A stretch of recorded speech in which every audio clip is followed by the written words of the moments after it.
I would like to share some basic information for the Kayo K4 that I didn't find online easily and that I needed to do a lot of research, and I think it helps if you are in front of a buying decision or if you are a total beginner like me. So this is good for an entry. So the engine of this bike is a 4-stroke and it has 249 cc, so it's a 250, and it has one camshaft on top of the cylinder. It is air cooled, so you don't have to take care of any water cooling. It's one cylinder and it has a carburetor to mix the air and the fuel.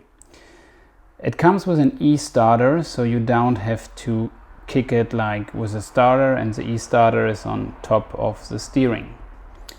The engine has an oil capacity of 1 liter and the manufacturer recommends 5W40.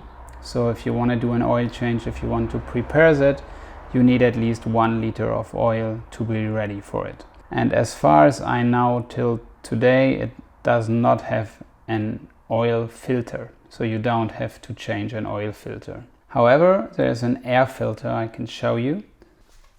And the air filter looks like this. It's like a sponge type of air filter.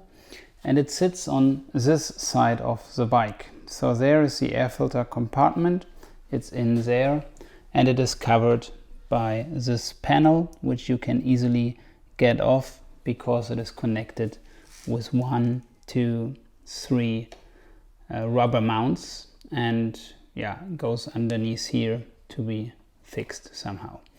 This is the air intake, so if you wash your bike, you have to tape at least this area so that no water goes into your filter and then into your carburetor later on, which is not funny. Transmission. So you have a 5-speed transmission, and this is the lever to change the gears. If you push it down, it's first gear. If you go up, it's neutral, and then it's 2, 3, 4. So it's all normal, like these gears. And if you want to adjust the position, you have to open the screw, take it out, and then put it where you can use it. Down, hit this case if you move it up when shifting. And if you tighten it down, it's 7 to 11 Newton meters for that screw. It is a wet clutch, that means it's sharing the oil with the engine, so you don't have to do a separate oil change for the clutch. And from there it goes into the chain. It's called a final drive. In this type it's chain. And in the rear it is 45 teeth, and in the front it is 13 teeth. And mine came with this chain protection guard, which is really handy, I think.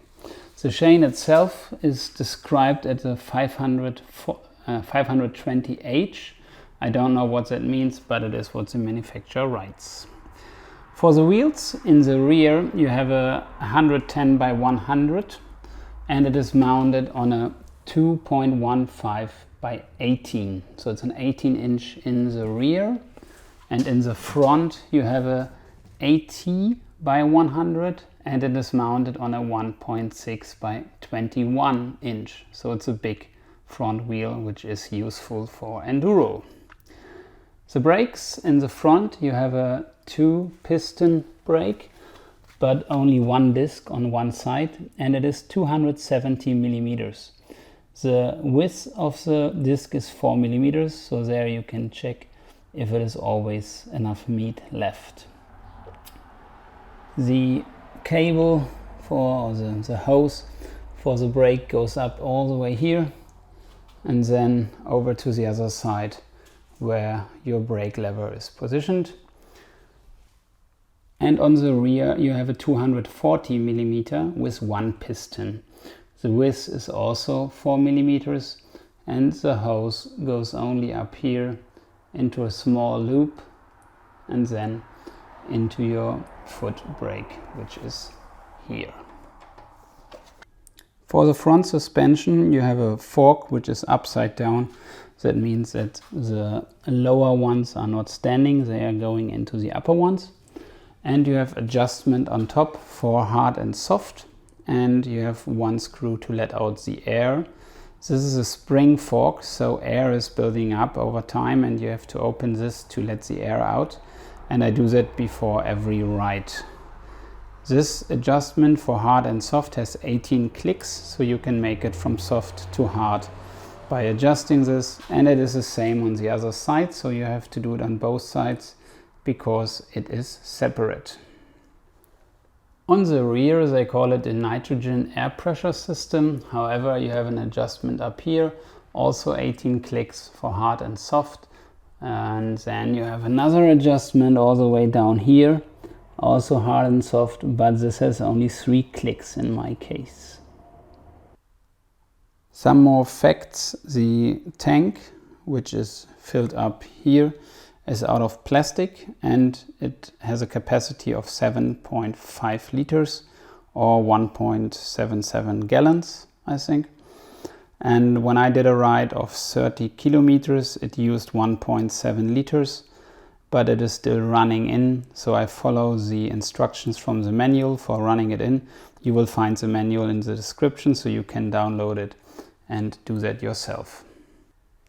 The manufacturer says that the seat height is 925 millimeters and that the ground clearance is 275 millimeters.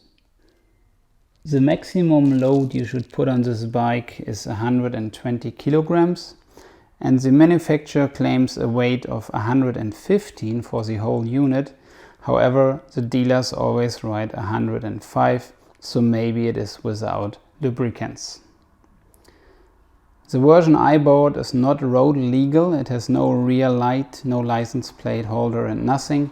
However, it has one front light, which is in my case an LED and super bright, and there are some issues with that, so you can check the other video I will link up here so that you know what to look out for and what to modify. My intention of this video was to give you some knowledge that took me some time and was difficult to get, so I hope it helped.